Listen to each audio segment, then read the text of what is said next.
Hello everyone. हर दिन की तरह डेली 7 बजे मैं आती हूँ इस एडिटोरियल को लेके। और इस एडिटोरियल में जो भी न्यू वर्ड्स या हार्ड वर्ड्स मिलते हैं उसे एक्सप्लेन करते हैं ताकि आपका इंग्लिश अच्छा से इम्प्रूव हो जाए और आपको आसानी से समझ में आ जाए। तो चलिए स्टार्ट करते हैं। आज का इम्पोर्टेंट टॉपिक क्या है? New line. New line in Delhi. New line in Delhi. Delhi में नया चेहरा।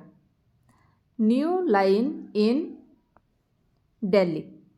आगे बढ़ते हैं, बात करते हैं दिल्ली न्यू चीफ मिनिस्टर।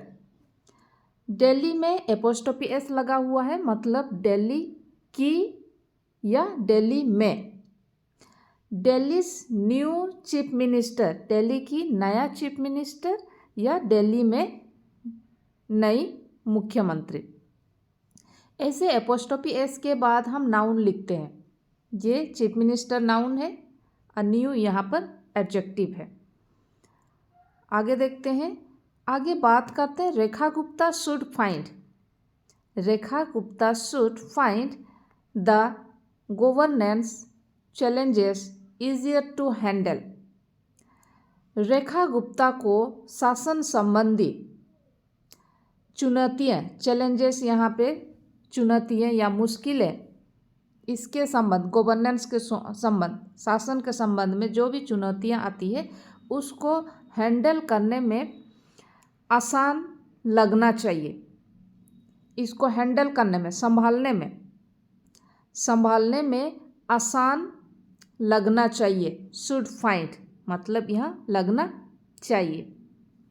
आगे बढ़ते हैं, आगे है Bharatiya Janata party appointment. The Bharatiya Janata party's appointment of a first time member of the legislative assembly. Legislative assembly के फर्स्ट मेंबर को अपॉइंट किए हैं। कौन?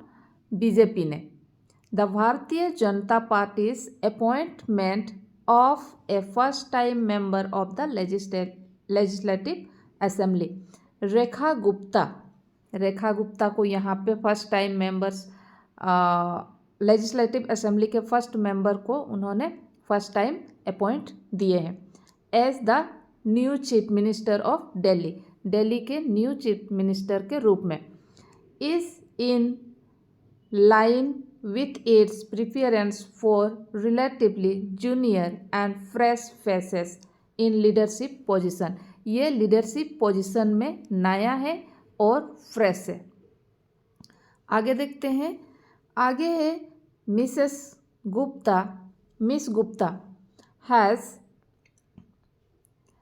Gupta has risen through the ranks of the Sangh Parivar. Sangh Parivar के संघ परिवार से on Delhi university students union and municipal elections. Before being elected मतलब elect होने से पहले। किसमें इलेक्ट होने से पहले? To the assembly. असेंबली में इलेक्ट होने से पहले। कहाँ से? फ्रॉम शालीमार बाग। बोल रहे हैं कि शालीमार बाग से विधानसभा के लिए निर्वाचित होने से पहले she has held positions in the party and its frontal organisation. उसके मोर्चा संगठन में पद संभाले हैं। इससे पहले भी उन्होंने इसको संभाले थे। She has held position in the party में पोजीशन को संभाले थे और इट्स फ्रंटल ऑर्गेनाइजेशन को, मोर्चा संगठन को भी संभाले थे। आगे देखते हैं, आगे है नाउ एंट्रस्ट। अभी एंट्रस्टेड मतलब दायित्व पाने के लिए। Entrusted with the position of the chief minister. अब मुख्यमंत्री पद का दायित्व पाने वाली miss Gupta now entrusted with the position of the chief minister, miss Gupta 50 वर्षीय है, has her task cut out, इनके सामने अपना जो ये कार्यभार है, टास्क है, वो थोड़ी मुश्किल होगी। आगे देखते हैं, she has to balance community and sectional interest, उनको बैलेंस करना होगा कम्युनिटी को और सेक्शनल इंटरेस्ट को, ये हित के लिए उसको बैलेंस करना होगा, संतुलित करना होगा विद इन द पार्टी में। Command authority over the bureaucracy के ऊपर में भी उनका कमांड होना चाहिए, अच्छा होना चाहिए। And balance multiple power centres with in the unique and complex governance architecture of Delhi का जो संरचना है, ये शासन संरचना है, वो मुश्किल और यूनिक है। इसके अंदर ये उनको बैलेंस करना होगा, मल्टीपल पावर सेंटर्स में, क्योंकि ये जो मल्टीपल पावर है ये अलग अलग है। मल्टीपल मतलब बहुत सारे अलग अलग पावर होंगे, उनमें जैसे कि यूनिक है, कॉम्प्लेक्स है, इसको बैलेंस करना होगा। आगे देखते हैं, all levels of the government, जितने भी लेवल्स है, all levels of the government in Delhi में जितने भी लेवल्स है, are now under the control of the BJP, अब ये सब बीजेपी के कंट्रोल में रहेंगे। विच माइट इम्प्रूव, जो कि इम्प्रूव होना चाहिए गवर्नेंस इन द सिटी, जो कि अब सिटी में, शहर में शासन सुधारना चाहिए। आगे देखते हैं, आगे है, Miss Gupta is the 4th women chief minister of Delhi के अब वो 4th वुमेन चीफ मिनिस्टर है। The 2nd women chief minister of Delhi from the BJP से वो 2nd वुमेन है। And the only women among the parties 40 chief minister across India, वो एकलौती महिला है जो पूरी इंडिया से वो 14 में है। आगे बढ़ते हैं, a women in the top post, कहता है कि ये women in the top post मतलब सबसे ऊपर में, जो ऊपर पोस्ट में वुमेन को अलाउ करना बीजेपी के लिए थोड़ा कैसा होगा, to deflect other fractional claims in the party, ये थोड़ी सी उनके लिए दावा जैसे होगी। And possibly boosts its popular image, और ये शायद अपना इमेज को, अपना पिक्चर को बूस्ट करना होगा, बेहतर करना थोड़ा सा संभव बनाता है।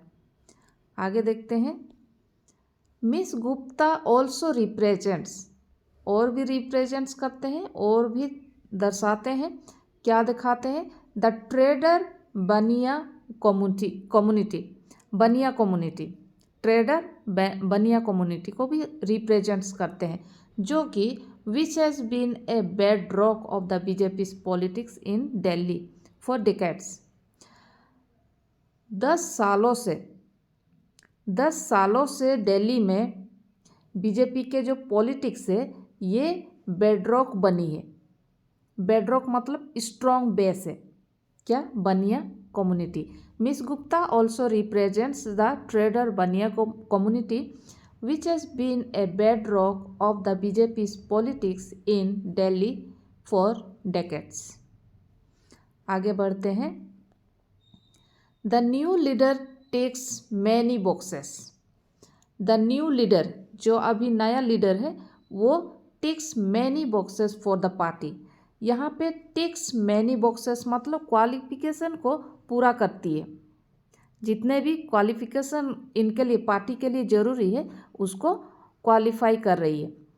तो the new leader ticks many boxes for the party and her success depends on, उनके सक्सेस को डिपेंड्स करता है, कहाँ डिपेंड करता है, how she grows into the challenging role, किस तरह वो अपना चैलेंजिंग रोल को, मुश्किल रोल को, चुनौतीपूर्ण रोल को किस तरह वो आगे बढ़ती है, इस पर डिपेंड करता है।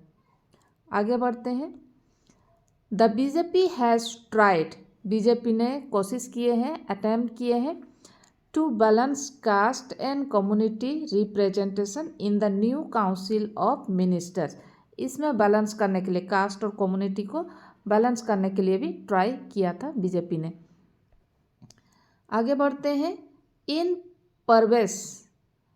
Parvez Sahib Singh Verma the party has found someone to represent the Jat community. Parvesh Sahib Singh Verma ने इसको रिप्रेजेंट किया है, जैट कम्युनिटी। इन मनजीरदार सिंह सिरसा ने सिख कम्युनिटी को रिप्रेजेंट किया है। इन आशीष सूद ने पंजाबी हिंदू कम्युनिटी को रिप्रेजेंट किया है। एंड इन रविंदर इंद्राज सिंह ने दलित को रिप्रेजेंट किया है।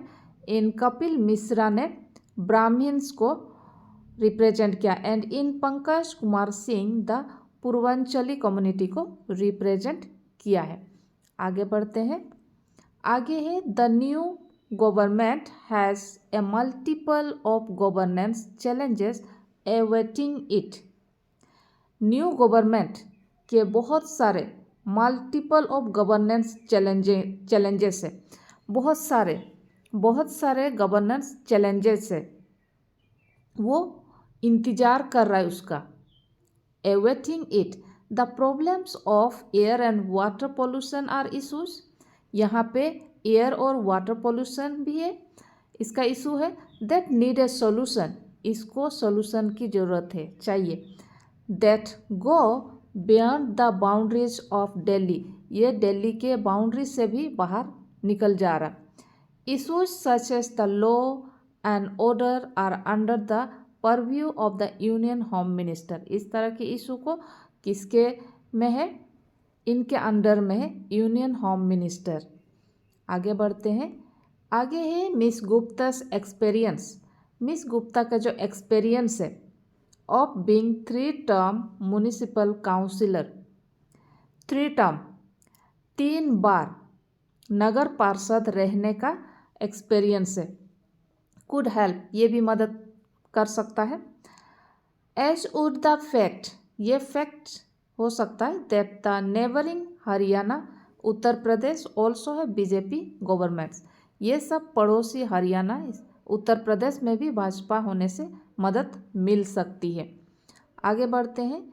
आगे है the BJP has return to power. BJP ने रिटर्न किया, मतलब फिर से आए हैं इस पावर में, in the national capital after 26 years. National capital में उनका पावर अब आ चुका है 26 साल बाद।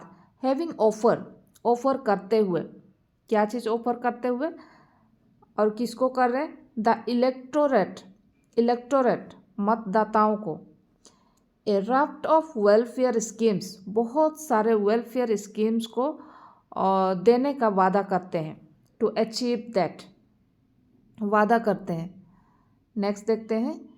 नेक्स्ट है देयर आर द इशू। यहाँ पे बहुत सारे इश्यूज़ है, क्या चीज़ का इश्यूज़ है, प्रॉब्लम है, unemployment, under employment and affordable housing